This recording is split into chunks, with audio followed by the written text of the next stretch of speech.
Yung mga nalinis namin ngayon at hindi pa natatapos yan sa sobrang daming kalat dito. Maybe ayan po yung ating mga tupad beneficiaries. Very worth it po ang kanilang trabaho. Ayan po sila.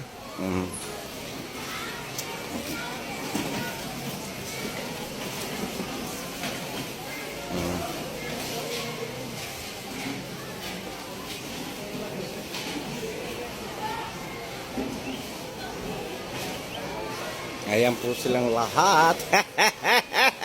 Ay.